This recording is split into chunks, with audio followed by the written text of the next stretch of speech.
MPSC Maharashtra दुय्यम सेवा गट ब अराजपत्रित म्हणजेच PSI STI आणि असिस्टंट ऑफिसर पूर्व परीक्षा 2019 24 मार्च 2019ला महाराष्ट्रातल्या वेगवेगळ्या परीक्षा केंद्रावरती हा पेपर झालेला आहे।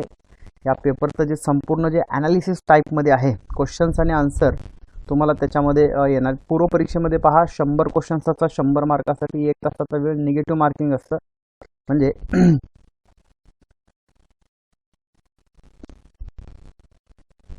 यामध्ये इतिहास, आधुनिक भारताचा इतिहास, भूगोल, राज्यशास्त्र, चालू घडामोडी, अंकगणित, बुद्धिमत्ता, विज्ञान तंत्रज्ञान, अर्थशास्त्र आणि पंचायत राज अशा 7 ते 8 विषयाचा काय असतो समावेश असतो। ठीक आहे, तर आपण आजच्या सत्रामध्ये संपूर्ण 100 क्वेश्चनचा जो सेट आहे तो आपण तिथे पाहणार आहोत। ठीक आहे, जर तुम्ही माझ्या चॅनलवरती प्रथमच आलेला असाल तर मी तुम्हाला एक रिक्वेस्ट करतो की माझं चॅनल तुम्ही सबस्क्राईब करा, बेल आयकॉन दाबा।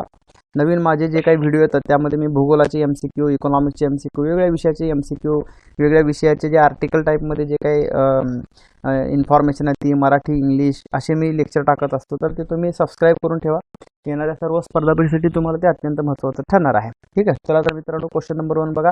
हे सेट आहे माझ्याकडे 2017 साली जगात कार्बन डायऑक्साईड हे सर्वाधिक उत्सर्जन करणाऱ्यामध्ये भारताचे 4थे स्थान होते, हे बरोबर आहे।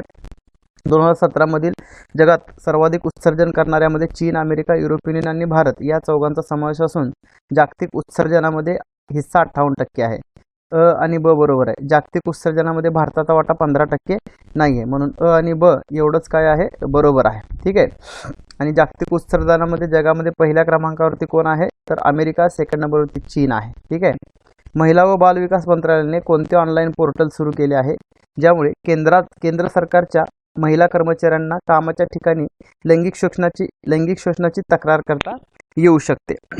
बघा, सी-बॉक्स, SHE सी-बॉक्स हे कशासाठी? लैंगिक शोषण ऑनलाईन पोर्टल आहे। कशासाठी? केंद्र सरकारच्या महिला कर्मचाऱ्यांसाठी आहे। SHE S आणि H कॅपिटल असतं, E स्मॉल, SHE सी-बॉक्स। ठीक आहे, अशा पद्धतीचं हे जे पोर्टल आहे ते स्टार्ट करण्यात आले महिलांसाठी। केंद्रीय कर्मचारी महिला, रेल्वे असेल, पोस्ट ऑफिस असेल किंवा बँकिंग सेक्टर असेल, ठीक आहे, केंद्र शासनाच्या सार्वजनिक कंपन्या असतील, शेअर मार्केट असेल, ह्याच्यामध्ये काम करणाऱ्या महिलांना जर कामाच्या ठिकाणी जर चांगली वागणूक भेटत नसेल तर त्या पोर्टलवरती जाऊन ते तक्रार नोंदवू शकतात। ठीक आहे, क्वेश्चन नंबर 3 बघा। भारताच्या गगनयानाच्या संदर्भामध्ये चुकीचं विधान ओळखायचं आहे तुम्हाला।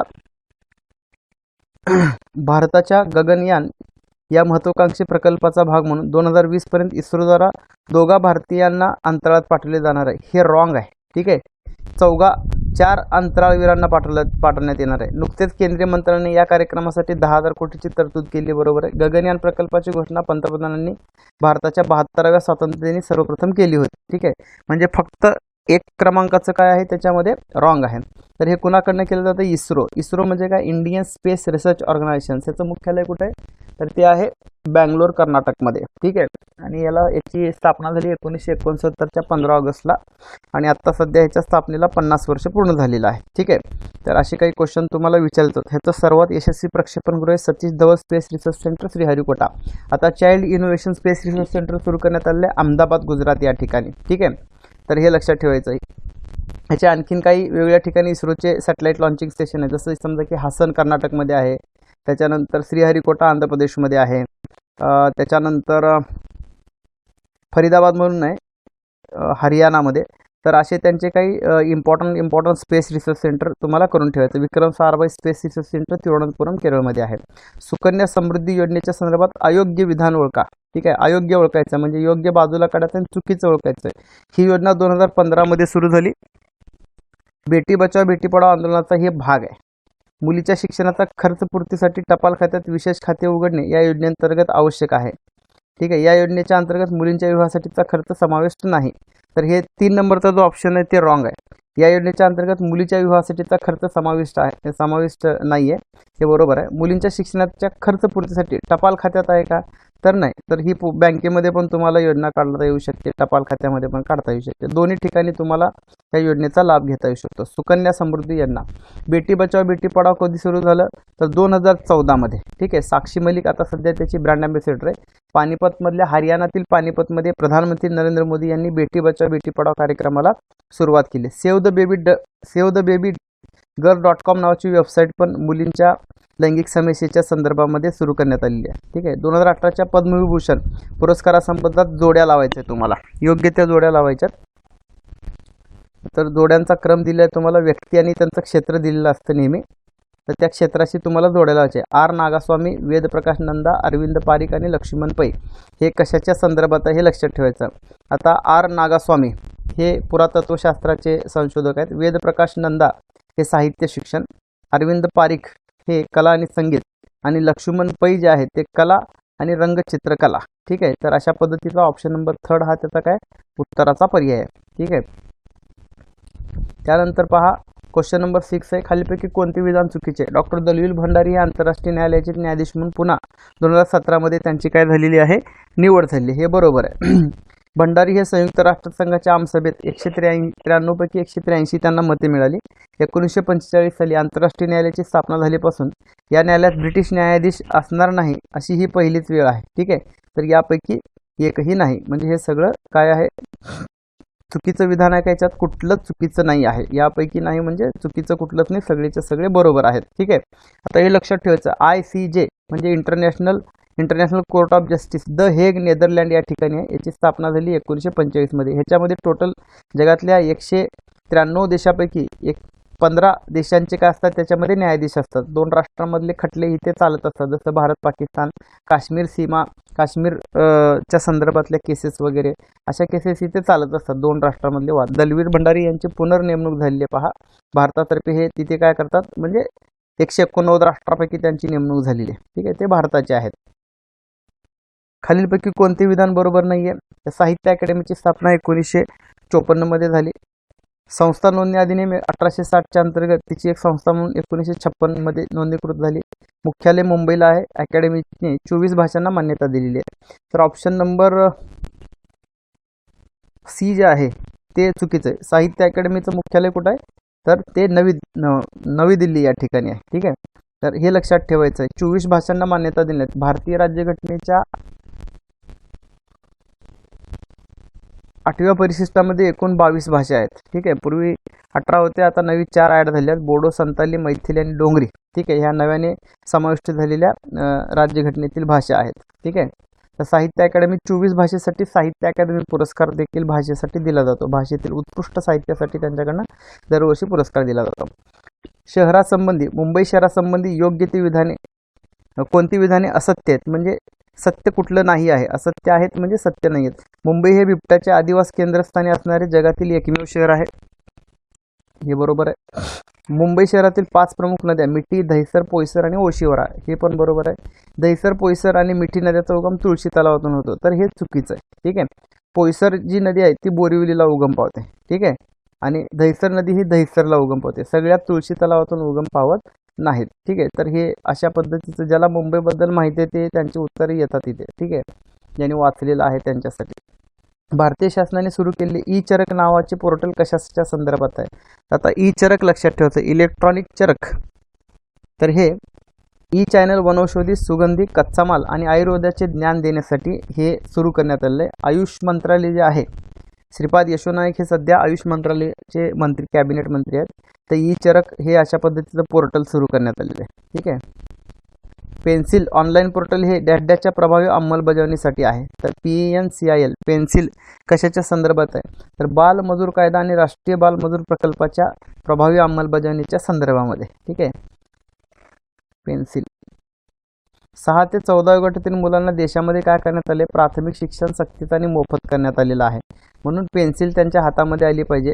त्यांना शाळेचे दारं उघडे राहिले पाहिजे. ते लेबर म्हणून काम नाही केलं पाहिजे. त्या मुलांनी शाळेचं शिक्षण त्यांनी पूर्ण केलं पाहिजे. ह्यासाठी ऑनलाईन पोर्टल त्यामध्ये स्टार्ट करण्यात आले, बाल मजूर कायदा आणि राष्ट्रीय बाल मजूर प्रकल्पाच्या संदर्भामध्ये. आता बचपन बचाव आंदोलन पण भारतामध्ये सुरू आहे. कैलास सत्यार्थी आणि बचपन बचाव आंदोलनाला भारतामध्ये सुरुवात केली आहे. त्यांना शांततेचा नोबेल देखील मिळालेला आहे. ठीक आहे. तर हे लक्षात ठेवायचं. लहान मुलांच्या समस्या वगैरे काय असतात. 86वी घटना दुरुस्ती 1989 मध्ये प्राथमिक शिक्षण सक्तीचं आणि मोफत करण्यात आलं. भारतीय राज्यघटनेला 21 त्याच्यामध्ये जोडण्यात आलं आणि राईट टू एज्युकेशन ॲक्ट 2001 मध्ये करण्यात आला. डॅश या वकील पाकिस्तानी मानवाधिकार कार्यकर्त्या यांचा फेब्रुवारी 2018 मध्ये निधन झालं. तर उत्तर आहे त्याचं अस्मा जहागीर. या मानवी हक्काच्या काय होत्या, पाकिस्तानमधल्या कार्यकर्त्या होत्या, त्यांच्यावरती क्वेश्चन विचारलेला आहे. डिसेंबर 2017 मध्ये युनेस्कोच्या समितीने खालीलपैकी कशाला अमूर्त सांस्कृतिक वारसा म्हणून मान्यता दिलेली आहे. ठीक आहे, म्हणजे अमूर्त सांस्कृतिक वारसा आणि अमूर्त सांस्कृतिक वारसा असे दोन प्रकार त्याच्यामध्ये असतात. तर कुंभमेळा जो भारतामध्ये भरतो त्याला अमूर्त सांस्कृतिक वारसा म्हणून त्याच्यामध्ये दिलेला आहे. नाशिकमध्ये कुंभमेळा भरतो पहा, महाराष्ट्रामध्ये. खालीलपैकी कोणते हवामान बदलाशी संबंधित आहेत. ठीक आहे, म्हणजे कुठली परिषद हवामान बदलाच्या संबंधामध्ये कुठल्या ज्या कन्सेप्ट आहेत त्या आहेत. ठीक आहे, पृथ्वी शिखर परिषद, क्योटो प्रोटोकॉल्स आणि UNFCC United nations federations of climate change आणि रामसर परिषद, ह्या सगळ्या ज्या कन्सेप्ट आहेत त्या कशाच्या संदर्भात आहेत, हवामान बदलाच्या संदर्भातल्या कन्सेप्ट आहेत. ठीक आहे, पॅरिस करार असं पण ऑप्शनमध्ये आलं तरी पण ते पण हवामान बदलाच्या संदर्भामध्ये असू शकणार आहे. 2015 मध्ये पॅरिस करार झाला आणि या करारानुसार जागतिक तापमान 2 डिग्री सेल्सिअस पर्यंत 2020च्या एंडपर्यंत आपल्याला काय करायचं, कमी करायचं आहे. जगातील 7 समुद्राची यशस्वी जलतरण मोहीम करणारी महिला भारतीय कोण आहे. ठीक आहे, करंट अफेअरमधनं क्वेश्चन विचारले, रोहन मोरे. ठीक आहे, तर ही काय आहे, पहिली भारतीय महिला आहे जिने जलतरण मोहीम यशस्वी केली आहे. ठीक आहे, जगातील 7 समुद्राची. ठीक आहे, खालीलपैकी कोणते राज्य स्त्रियांना मोफत इंजेक्टेबल गर्भनिरोधक प्रदान करणारे देशातील पहिले राज्य बनले आहे. ठीक आहे, तर त्याचं उत्तर आहे महाराष्ट्र राज्य. ठीक आहे, बलवंतराय मेहता समितीची स्थापना कोणत्या हेतूने झाली. बघा, पंचायत राजमधनं क्वेश्चन्स इथे आलेला आहे. तर सामूहिक विकास कार्यक्रमाच्या अंमलात अधिक कार्यक्षमता आणण्याकरता उपाययोजना सुचवणे. ऑप्शन नंबर 2 हा त्याचा काय उत्तराचा पर्याय असणार आहे. महाराष्ट्रातील थेट निवडलेल्या सरपंचाबाबत कोणते विधान चुकीचे आहेत. ठीक आहे, चुकीच्या विधानावरती चर्चा करायला सांगितलेलं आहे. सरपंचाविरुद्ध अविश्वास ठराव 2/3 सदस्याच्या पाठिंब्याशिवाय मांडता येणार नाही, हे बरोबर आहे. अविश्वासाचा ठराव मंजूर होण्यासाठी 3/4 बहुमताची आवश्यकता असते. 2/3 मांडायचं, 3/4 संमत करायचं जर पुरुष असेल तर. जर अविश्वासाचा ठराव फेटाळला गेल्यास पुन्हा 2 वर्ष तो मांडता येत नाही. सरपंचाच्या कारकिर्दीच्या अखेरच्या वर्षात अविश्वासाचा ठराव मांडता येत नाही. तर 4थ्या क्रमांकाचं काय आहे, चुकीचं आहे. 2 वर्षाच्या नंतर परत तो मांडता येऊ शकतो. पुढीलपैकी कोणते विधान चुकीचे आहे. नीती म्हणजे NITI म्हणजे national institute for transforming India 1 जानेवारी 2015 रोजी स्थापना झाली. पंतप्रधान हे त्याचे काय असतात, अध्यक्ष असतात. ठीक आहे, तर चुकीचं विचारलेलं त्याच्यामध्ये नीती NITI national institutions for transforming India असं असणार आहे ते, म्हणजे ए काय आहे, रॉंग आहे. ठीक आहे, B आणि C बरोबर आहे. ठीक आहे, नॅशनल प्लॅनिंग कमिशनच्या ठिकाणी ह्याचं रिफॉर्मेशन करण्यात आलेलं आहे. खालीलपैकी कोणती जोडी बिनचूक आहे. बघा, राज्यघटनेमधनं क्वेश्चन विचारलेले आहे. संसदेची निर्मिती कलम नंबर 81. राष्ट्रपती पदाच्या निवडणुकीची पद्धत 52 ते 60 मध्ये राष्ट्रपती आहे. भारताच्या उपराष्ट्रपती संदर्भात 64 मध्ये तरतूद आहे आणि भारताचा न्यायवादी 76 मध्ये तरतूद आहे. तर 19ला 4थ्या क्रमांकाचं काय आहे, रॉंग आहे. ठीक आहे, 76A मध्ये अटॉर्नी जनरल ऑफ इंडिया यांच्या संदर्भात तरतूद आहे. भारतीय राज्यघटनेत प्रत्येक राज्यासाठी उच्च न्यायालयाची तरतूद केलेली आहे. योग्य विधाने लक्षात घ्यायचं आहे. उच्च न्यायालय असलेले दिल्ली हा केंद्रशासित प्रदेश आहे. भारतात उच्च न्यायालयाची स्थापना 1862 मध्ये झाली. स्वातंत्र्यपूर्व काळात स्थापन झालेले अलाहाबाद उच्च न्यायालय हे देशातील 4थ्या क्रमांकाचे न्यायालय होते. ठीक आहे, तर बिनचूक विधाने लक्षात घ्या. तर बिनचूक म्हणजे सगळ्याच्या सगळी, बिनचूक म्हणजे चूक नसलेल्याला बिनचूक म्हणायचं. ठीक आहे, तर सर्वच्या सर्व काय एकदम बरोबर आहेत. मुंबई, मद्रास आणि कलकत्ता 1860 मध्ये आणि अलाहाबाद हे 4थ्या क्रमांकाचं. 1862 मध्ये 1860 मध्ये इंडियन पेनल कोड, 1861 मध्ये इंडियन हायकोर्ट ॲक्ट आणि 1862 मध्ये मुंबई, मद्रास आणि कलकत्ता या ठिकाणी आणि अलाहाबादला 4थ्या क्रमांकाचा. दिल्ली हा एकमेव केंद्रशासित प्रदेश आहे जिथे काय उच्च न्यायालय आहे. ठीक आहे, प्रत्येक राज्यासाठी उच्च न्यायालयाची जरी तरतूद केली असली तरी ते सध्या तरी शक्य नाही आहे.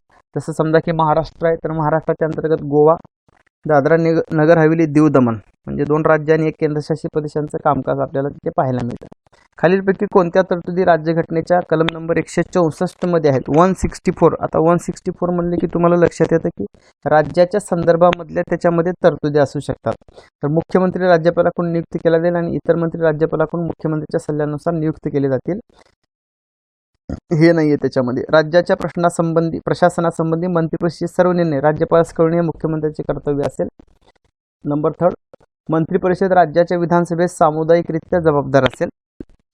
तर हे त्याच्या संदर्भात 164 मध्ये लिहिलं गेलेलं आहे. मंत्रिपरिषदेतील मुख्यमंत्र्यासहित एकूण मंत्र्यांची संख्या राज्याच्या विधानसभेतील एकूण सदस्य संख्येच्या 15% पेक्षा अधिक असणार नाही. ठीक आहे, हे 10% पेक्षा अधिक असणार नाही असं तरतूद आहे.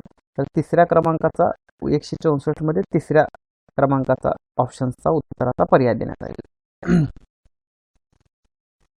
म्हणजे ए, सी आणि डी हे काय आहे 164 मध्ये दिले, ए, सी आणि डी. ठीक आहे. राज्याच्या प्रशासनासंबंधी मंत्रिपरिषदेचे सर्व निर्णय राज्यपालास कळवणे हे मुख्यमंत्र्याचे कर्तव्य असेल. हे त्याच्यामध्ये फक्त नाही आहे. क्वेश्चन नंबर 22 बघा. भारताशिवाय अन्य कोणत्या लोकशाही राष्ट्राच्या राज्यघटनेमध्ये नागरिकाच्या मूलभूत कर्तव्याची यादी समाविष्ट करण्यात आलेली आहे? फंडामेंटल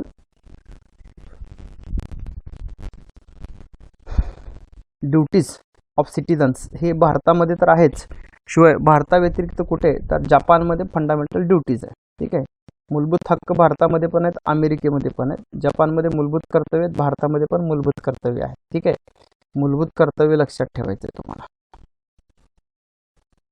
भारतीय संविधानात नमूद केल्याप्रमाणे पुढीलपैकी कोणत्या अनुच्छेदानुसार राज्यपालांना विशिष्ट गोष्टीबाबत विशेष अधिकार प्राप्त होतात? ठीक आहे, म्हणजे आपण त्याला काय म्हणू शकतो, डिस्क्रिशनरी पॉवर्स. ठीक आहे, विशेष अधिकार राज्यपालाला देण्यात आलेले आहेत. बघा 163 आर्टिकल नंबर 163 मध्ये राज्यपालाचे विशेष अधिकार आहेत. जर लोकशाहीचे मूल्यमापन केले तर खालीलपैकी विधाने लोकशाही व्यवस्थेला अनुसरून नाहीत, कोणते ते ओळखा. 24 बघा. मुक्त व निपक्षपाती निवडणुका घ्यायच्या, व्यक्तींची प्रतिष्ठा पाहायची, अल्पसंख्याकांचे शासन आणि कायद्यासमोर समानता. बघा अल्पसंख्याकांचं शासन आहे का किंवा असू शकतं का एखाद्या देशामध्ये? नाही. अल्पसंख्याकांचं जर शासन देशामध्ये असेल तर इतर समाजाने कुठं जायचं मग? त्यामुळे लोकशाहीचे मूल्यमापन केले तर हे अनुसरून नाही आहे ना अल्पसंख्याकांचं शासन, मायनॉरिटीचं सरकार. मायनॉरिटींना देशाच्या निर्णय प्रक्रियेमध्ये घेता येऊ शकतं, परंतु त्यांचंच सरकार देशामध्ये अशक्य आहे. ठीक आहे, किंवा तशा पद्धतीची कॉन्स्टिट्यूशनमध्ये तरतूद नाही आहे. मायनॉरिटी म्हणजे काय, देशाच्या एकूण लोकसंख्येच्या 10% पेक्षा कमी लोकसंख्या असेल तर अशा समाजाला भारत सरकारकडून मायनॉरिटीचा दर्जा दिला जातो. सध्या देशामध्ये जैन, शीख, ख्रिश्चन, पारसी, मुस्लिम, बौद्ध असे एकूण 6 भारतामध्ये काय मायनॉरिटी आहेत. ठीक आहे, योग्य जोड्या तुम्हाला निवडायचे आहेत. विषय दिलेले आणि संविधानातील सूची दिलेली आहे. केंद्र सूची, राज्य सूची आणि समवर्ती सूची अशा सूची असतात. तर ते कुठल्या सूचीमध्ये गेलेले ते पाहायचं. दिव्यांग, बेरोजगार यांना सहाय्य,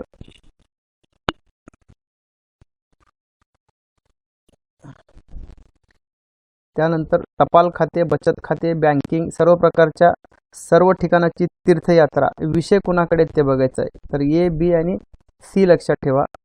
हे एवढंच बरोबर आहे. दिव्यांग आणि बेरोजगार राज्य सूची, टपाल खाते केंद्र सूची, बँकिंग केंद्र सूची. ठीक आहे, आणि सर्व प्रकारच्या सर्व ठिकाणाची तीर्थयात्रा हे पण केंद्र सूचीमध्ये देण्यात आलेलं आहे. तर केंद्र सूची, राज्य सूची आणि समवर्ती सूची असे विषय. केंद्र सूचीमध्ये 100, राज्य सूचीमध्ये 62 आणि समवर्ती सूचीमध्ये 56 विषयांची तरतूद करण्यात आली आहे. आणि ज्या विषयावरती कुणालाही कायदा करता येत नाही किंवा जो एक विषय नव्याने येतो त्याला शेषाधिकार असं म्हटलेलं आहे. कॅनडाच्या संविधानाकडनं ते घेतलेलं मित्रांनो. आणि शेषाधिकार हे काय असतात, नेहमी संसदेकडे असतात. जेव्हा भारतामध्ये ब्रिटिश ईस्ट इंडिया कंपनी होती तेव्हा शेषाधिकार हे कुणाकडे होते तर देशाच्या व्हाईसरायकडे होते. आता बघा इतिहासाच्या संदर्भात सोशल रिफॉर्मर्स जे आहेत, आपल्याला 5 सोशल रिफॉर्मर्स याच्यामध्ये येत असतात. छत्रपती शाहू महाराज, लोकमान्य बाळ गंगाधर टिळक, गोपाळ गणेश आगरकर, त्यानंतर महात्मा ज्योतिबा फुले आणि डॉक्टर बाबासाहेब आंबेडकर. 5 समाज सुधारकावरती पोस्ट क्वेश्चन्स तुम्हाला परीक्षेमध्ये विचारले जातात. छत्रपती शाहू महाराज यांनी खालीलपैकी कोणत्या वृत्तपत्रांना आर्थिक मदत केली होती? तर विजयी मराठा, तरुण मराठा, कैवारी आणि तेज. ठीक आहे, आता राजा म्हणलं तर मदत करणारच. यापैकी सर्व ए, बी, सी, डी या 4च्या 4 वृत्तपत्राला राज्यश्री लोकराजा छत्रपती शाहू महाराजांनी मदत केलेली होती. ठीक आहे, सतीच्या चालीचे निर्मूलन करण्यासाठी जॉन माल्कम यांनी मुंबईत चाललेल्या प्रयत्नांना डॅश यांनी पाठिंबा दिला होता. ठीक आहे, तर त्यावेळेस कोण होतं? जगन्नाथ नाना शंकर सेठ हे उत्तर आहे. यांना मुंबईचे अनभिषिक्त सम्राट द अनक्राउन किंग ऑफ मुंबई असं प्रख्यात त्यांनी पण म्हटलेलं आहे. आणि भारतीय रेल्वेचे हे काय आहेत, जनक आहेत. 1848मध्ये मुंबई प्रांतात पहिली मुलींची शाळा यांनी सुरू केली होती. परंतु पहिली मुलींची शाळा भारतात विचारलं तर महात्मा ज्योतिबा फुले 1848मध्ये. ठीक आहे, फक्त तारखांचा फरक आहे. पुढीलपैकी कोणत्या व्यक्तींनी शालोपयोगी पुस्तके लिहिली होती? शाळांसाठी लागणारी जी पुस्तके आहेत ते कोण लिहिली होती? याचा उत्तर आयोगाने दिलेलं नाही. हा क्वेश्चन काय झालेला पूर्णपणे कॅन्सल झालेला आहे. ठीक आहे. शाहू महाराजांनी नवीन शंकराचार्य म्हणून कोणाला नेमले होते? आता राजश्री शाहू महाराजांच्या संस्थानामध्ये वेदोक्त प्रकरण घडलं होतं, त्यामुळे सदाशिवराव बेनाडीकर यांना राजश्री शाहू महाराजांनी नवीन शंकराचार्य म्हणून त्यांची काय केली होती? नेमणूक केली होती. प्रतियोगिता सहकार पक्ष स्थापनेत कुणाचा समावेश होता? ठीक आहे, तर ह्याच्यामध्ये नची केळकर, मदन मोहन पंडित, मदन मोहन मालवीय, डॉक्टर बाशी मुंजे, लोकनायक श्री आणि तर ABCD चारीच्या चारी उत्तराचे काय पर्याय आहेत.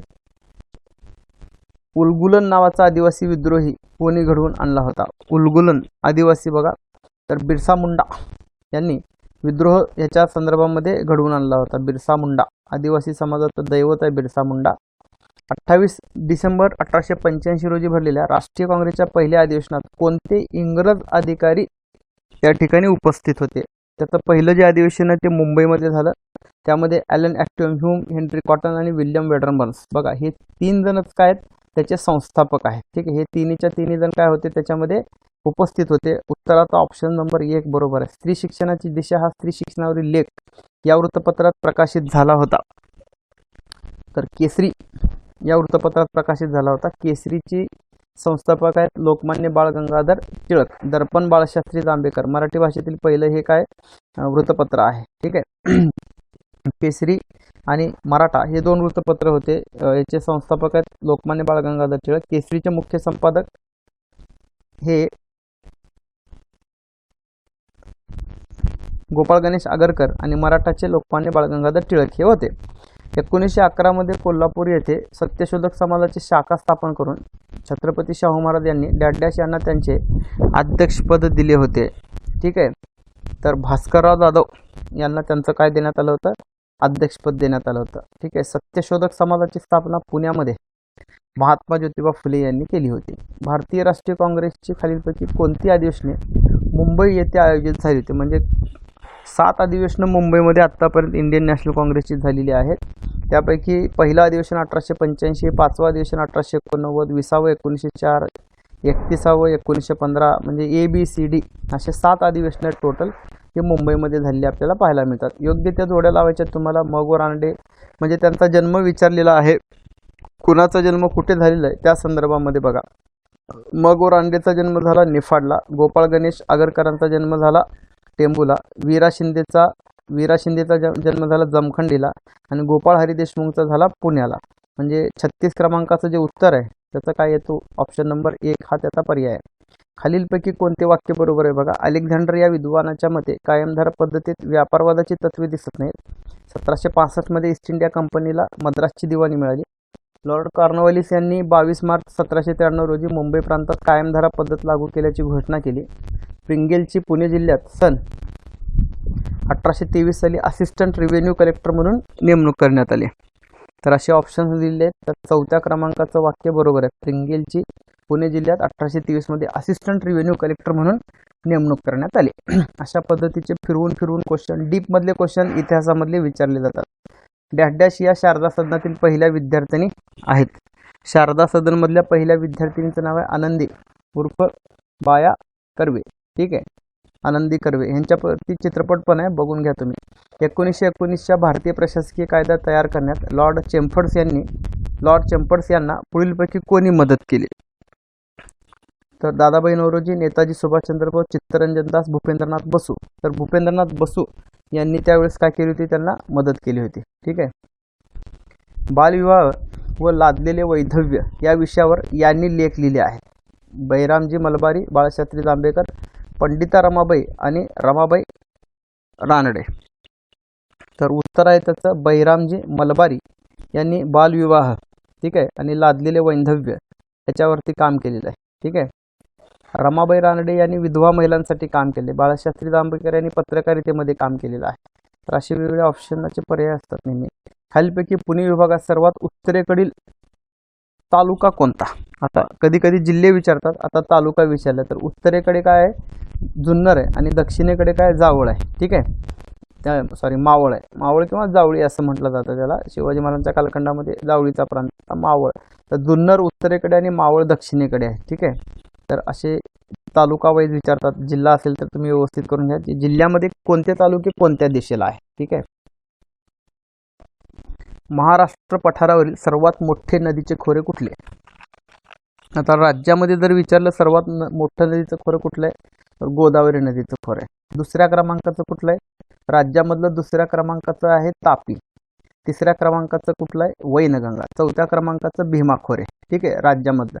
देशामधलं विचारलं सगळ्यात मोठं गंगा, दुसऱ्या क्रमांकाचं गोदावरी, तिसऱ्या क्रमांकाचं खोरं. देशातलं विचारलं तर ह्याच्यावरती ऑलरेडी मी MCQ टाईपमध्ये क्वेश्चन बनवलेत भूगोलावरती, तुम्ही ते बघून घ्या, निश्चितपणे तुम्हाला त्याचा फायदा होणार आहे.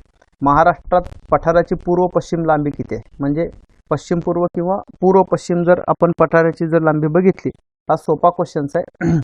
त्यांनी 750 दिलेले, 820 पण उत्तर असू शकतं, आयोगाने 750 दिलेले. ठीक आहे, तर आणि उत्तर दक्षिण जर विचारलं तर 720 आहे आणि 1520 हा काय? भारताची महाराष्ट्राची एकूण काय? भूसीमा आहे आणि 15,200 ही देशाची भूसीमा आहे. बघा, प्राणी आणि त्यांचे ब्रीड विचारले जातात की कशा पद्धतीने त्यांच्या जाती कुठल्या कुठल्या आहेत. आता गाय, म्हैस, शेळी आणि मेंढी असा एक क्वेश्चन विचारलेला आहे. इथे 44 क्रमांकाच्या क्वेश्चनवरती आलोत आपण. इथे जर बघितला तुम्ही तर गाय गीर गुजरातमध्ये सापडते, म्हैस जी आहे ते म्हैसाणा, त्यानंतर शेळीची जात बघा जमुनापारी आणि मेंढीची जर जात असेल तर ती गड्डी नावाची आहे. ठीक आहे, तिसऱ्या क्रमांकाचा उत्तराचा पर्याय आहे. प्रदेश, राज्य आणि स्थलांतरित शेतीचे नावं विचारलेले आहेत. ठीक आहे, स्थलांतरित शेती यांची नावं राज्यानुसार पश्चिम घाट, मेघालय, मध्य प्रदेश आणि ओरिसा. ठीक आहे, दुसऱ्या क्रमांकाचा उत्तराचा पर्याय पहा. उत्तरं तुम्हाला वाचून दाखवतो. पश्चिम घाटातील जी स्थलांतरित शेती केली जाते त्याला कुंबरी म्हणतात. मेघालयमध्ये जी स्थलांतरित शेती केली जाते त्याला झूम म्हणतात. मध्य प्रदेशमध्ये पेंडा आणि ओरिसामध्ये पोडू असे काय त्याच्यात उत्तराचे ऑप्शन्स आहेत. क्वेश्चन नंबर 46 बघा मित्रांनो. महाराष्ट्रातील खालीलपैकी सर्वात मोठा जलविद्युत प्रकल्प बघा.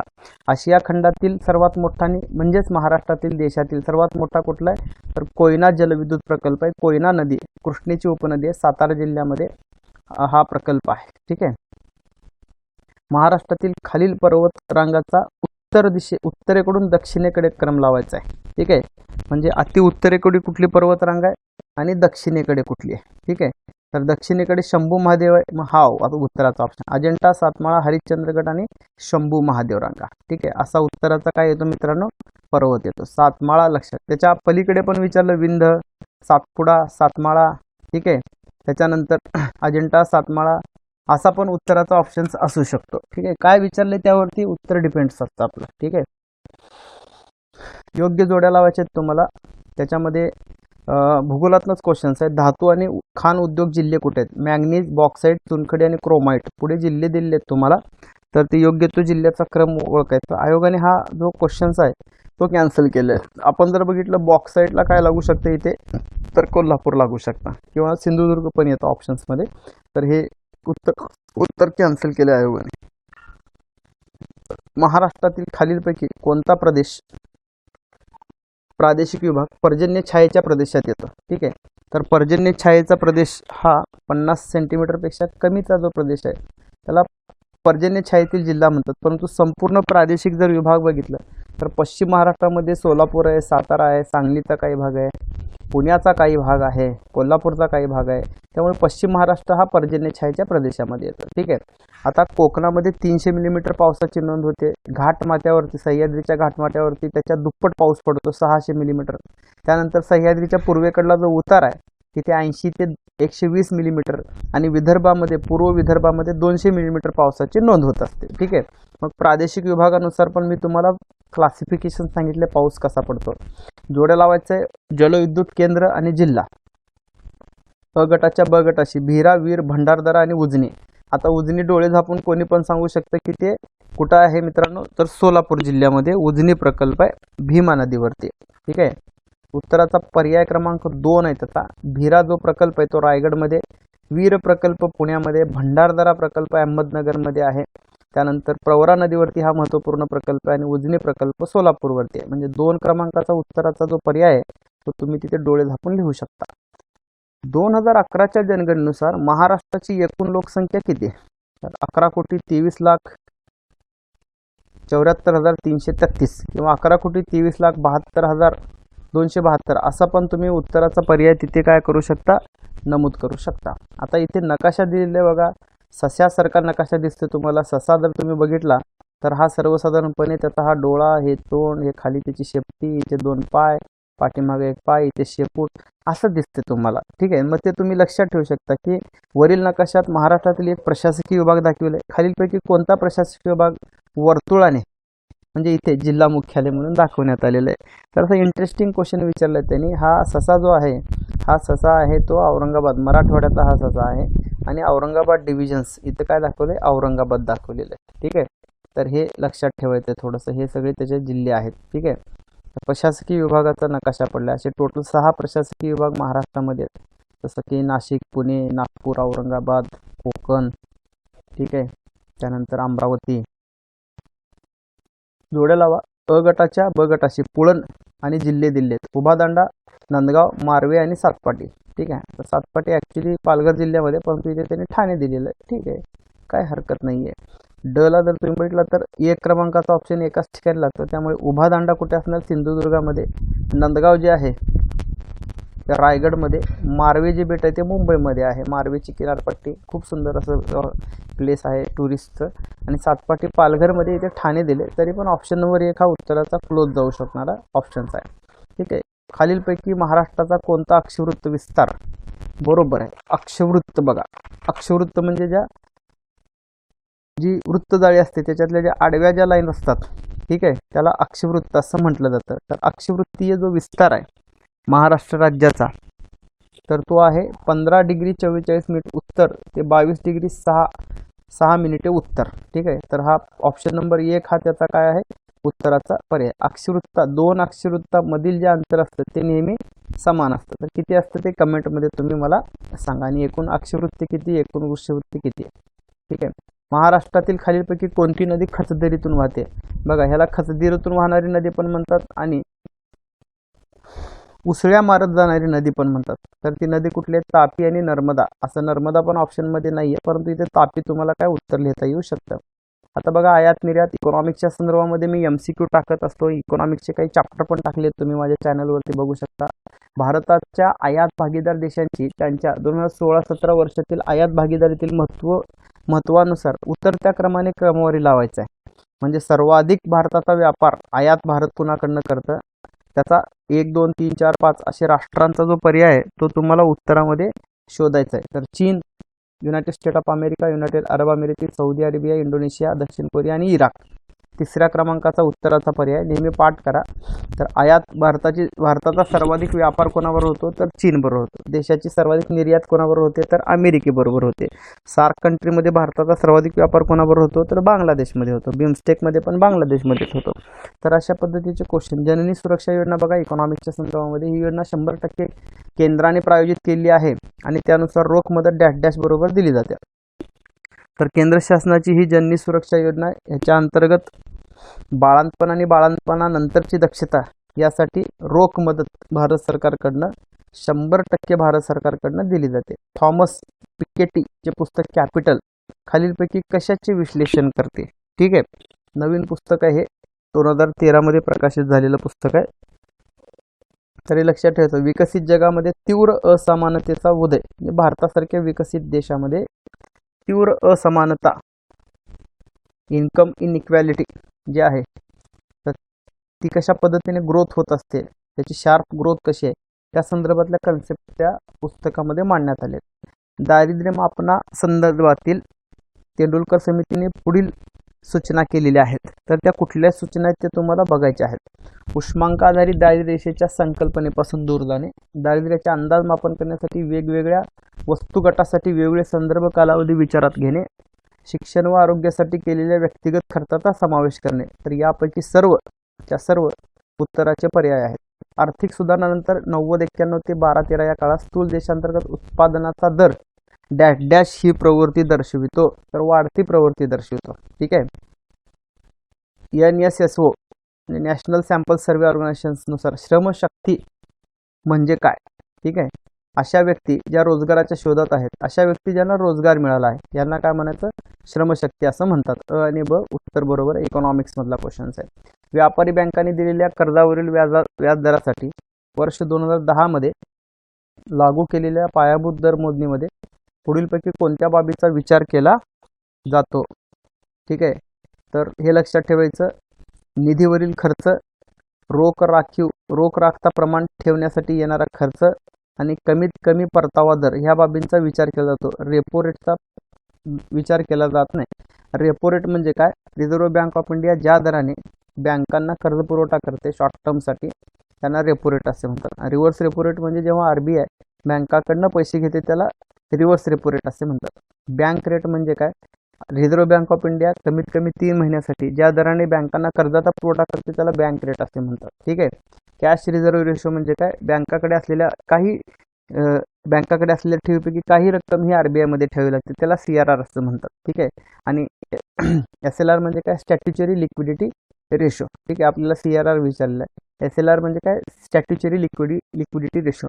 भांडवली बाजारामध्ये बँकांना व्यवहार करता यावा, भारत सरकारची रोखे खरेदी करता यावे, यासाठी व्यापारी बँका, सहकारी बँका, बँकिंग सेक्टरमधल्या ज्या बँका काम करतात ते RBI मध्ये सोने आणि रोख पैशाच्या स्वरूपामध्ये SLR मध्ये गुंतवणूक करतात. जास्तीत जास्त 24% पर्यंत करता येते. पहा, मुद्रा योजनेचे उद्दिष्ट असंघटित बिननोंदणीकृत छोट्या उद्योगधंद्यांना वित्त पुरवठा करणे. मिसिंग मिडिल हरवलेला मध्य म्हणजे छोट्या उद्योगांच्या पुढच्या टप्प्यापर्यंत प्रगती करण्याची प्रक्रिया दुर्बल असणे. तर योग्य ती विधाने तुम्हाला काय करायचे?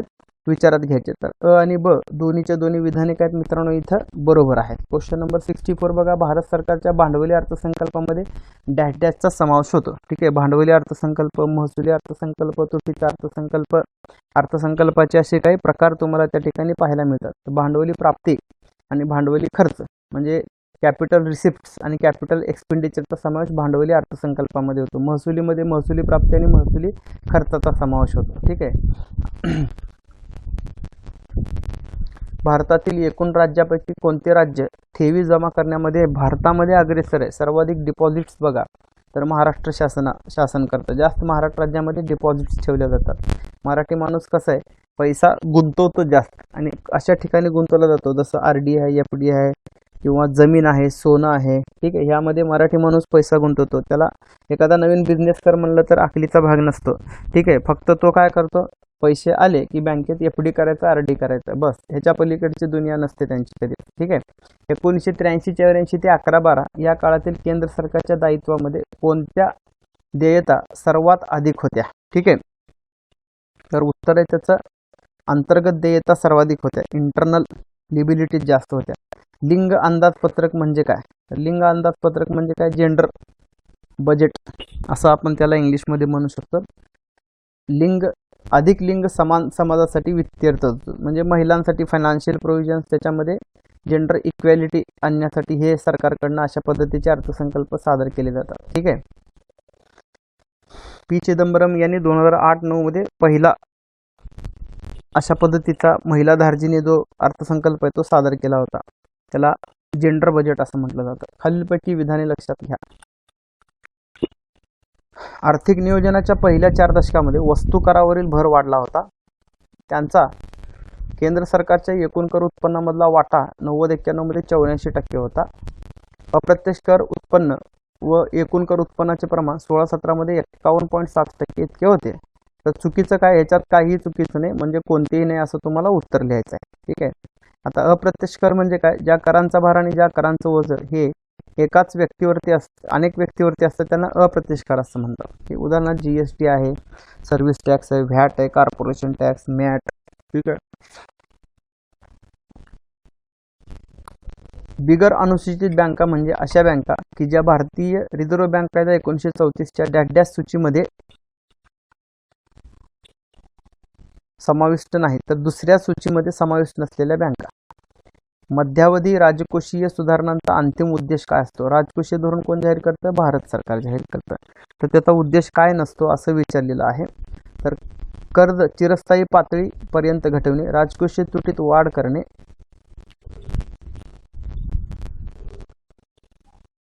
अर्थसहाय्य कमी करणे, चालू खात्यावरील तूट कमी करणे. तर चालू खात्यावरील तूट कमी करणे हे राजकोषीय सुधारणांचा अंतिम उद्देश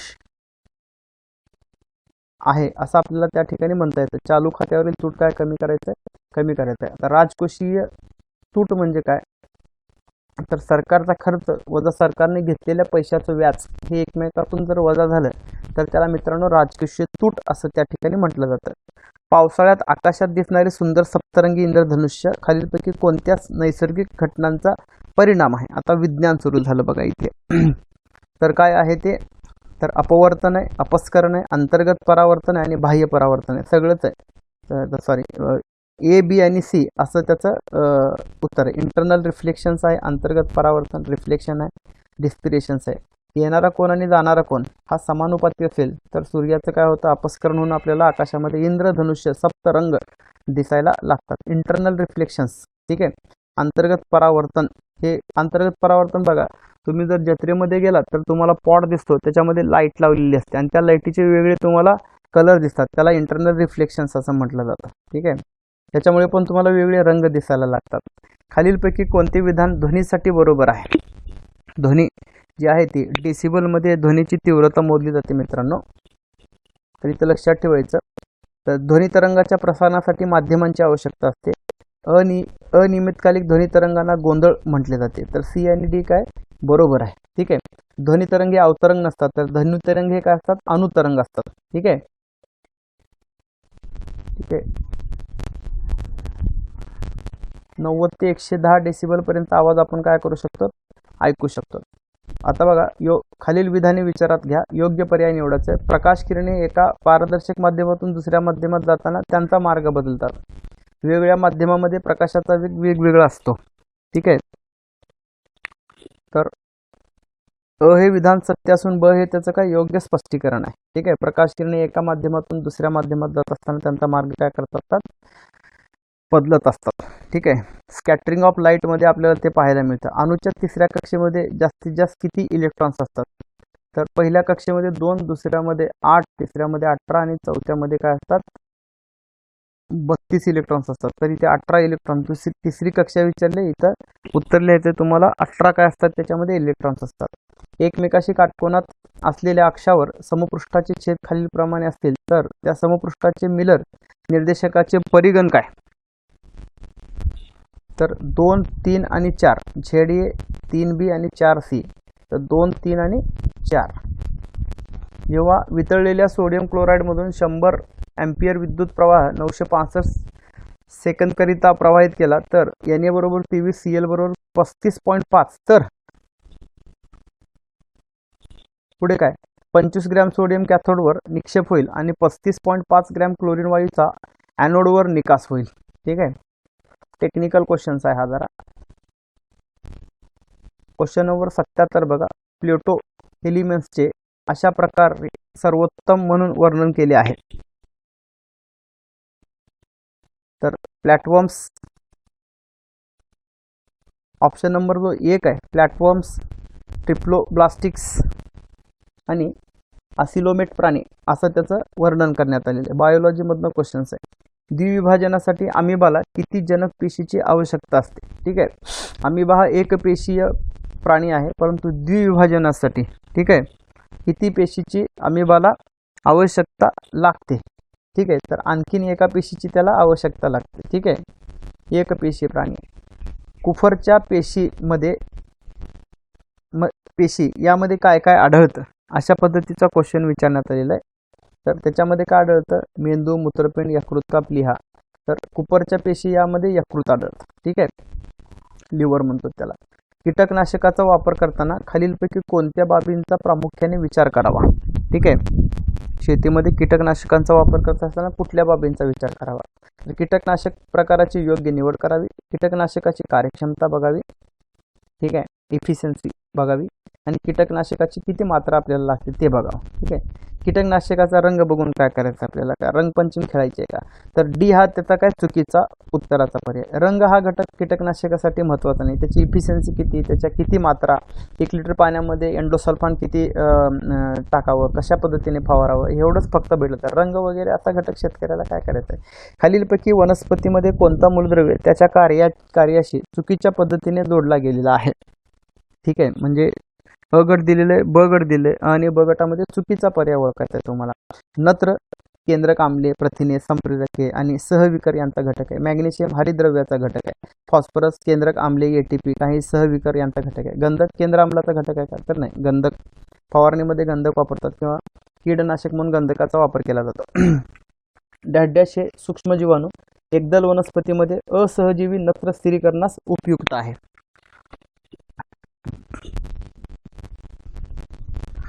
तर ॲझोटोबॅक्टर असं उत्तर लिहायचं तुम्हाला. त्याचं जास्त पौष्टिक अन्न पदार्थ शरीरास डॅश प्रदान करतात.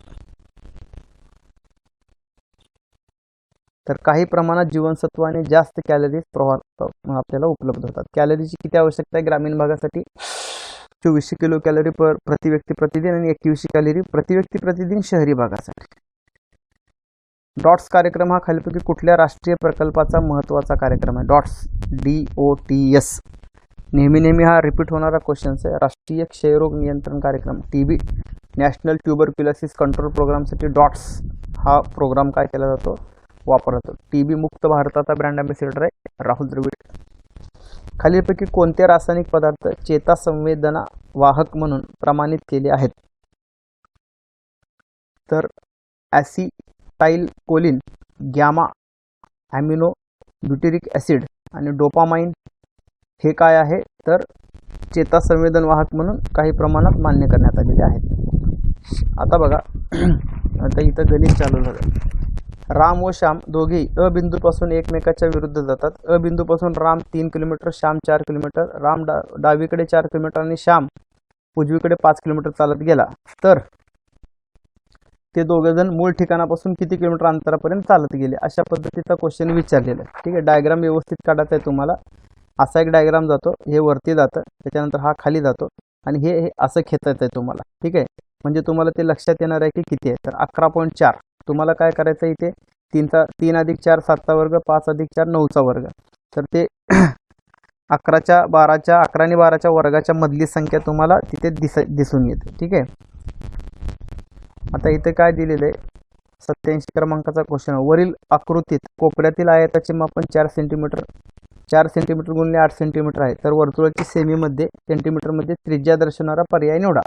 87ला 20 काय येणार, त्याची त्रिज्या येणार आहे. आता इथं काय क्वेश्चन दिलेलं आहे, तर PQRSTUV हे 7 प्राध्यापक आहेत. प्रत्येकजण भौतिकशास्त्र, रसायन, जीव, इंग्रजी, गणित, अर्थशास्त्र, भूगोल यापैकी प्रत्येक वेगवेगळे विषय शिकताना तथापि याच क्रमाने शिकवतील असे नाही. ठीक आहे. प्रत्येकजण सोमवार ते रविवारपर्यंत एका दिवशी शिकवतात, परंतु याच क्रमाने शिकवतात असे नाही. R हा शुक्रवारी जीवशास्त्र शिकवतो. जो प्राध्यापक भौतिकशास्त्र हा विषय शिकवतो त्याच्या आदल्या दिवशी Q हा गणित शिकवतो. ठीक आहे. V हा रविवारी शिकवतो, पण तो रसायनशास्त्र किंवा इंग्रजी शिकवत नाही. U हा ज्या दिवशी शिकवतो त्याच्या आदल्या दिवशी S हा अर्थशास्त्र शिकवतो. P हा मंगळवारी भूगोल शिकवतो. T हा इंग्रजी विषय शिकवत नाही. असे क्वेश्चन तुम्हाला परीक्षेमध्ये पाहायला मिळतात. असा एक डायग्राम काढायचा, त्याच्यामध्ये PQRSTUV टाकायचं, प्राध्यापकाची नावं टाकायचं, त्यांचे विषय टाकायचा आणि उत्तर सोडवायचं. ठीक आहे. याचा उत्तराचा ऑप्शन्स आहे 88ला 1, 89ला 4, 90ला 1, 91ला 1, 92ला 3, 93ला 4, 94ला 4, 95ला 3,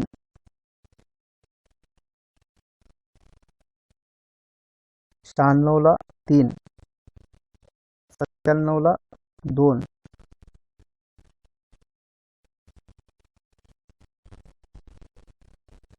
98ला जर तुम्ही बघितलं तर 2, 99ला 2, आणि लास्ट 100ला पण 2. अशा पद्धतीचे क्वेश्चन तुम्हाला ह्या संपूर्ण टॉपिकवरती पाहायला मिळतात. आय होप की तुम्हाला हा व्हिडिओ नक्कीच आवडला असेल. तुमच्या मित्रमैत्रिणींमध्ये शेअर करा आणि माझं चॅनल सबस्क्राईब करा, जेणेकरून जे काही नवीन व्हिडिओ त्याच्यामध्ये येतात त्यासाठी ते तुम्हाला महत्त्वपूर्ण ठरणार आहे. 2018चा पण पेपर मी टाकलेला आहे. 2019चा गट ब चे जे पेपर्स आहेत ते तुम्ही थोडंसं परीक्षेला जात असताना अगोदर हे पेपर वाचून जा, म्हणजे तुम्हाला पेपर ॲनालिसिस टाईपमध्ये कसे क्वेश्चन्स आयोगांना विचारले जातात ते थोडंसं तुम्हाला लक्षात राहील. अशाच काही इंटरेस्टिंग लेक्चरमध्ये भेटूया. तोपर्यंत जय हिंद.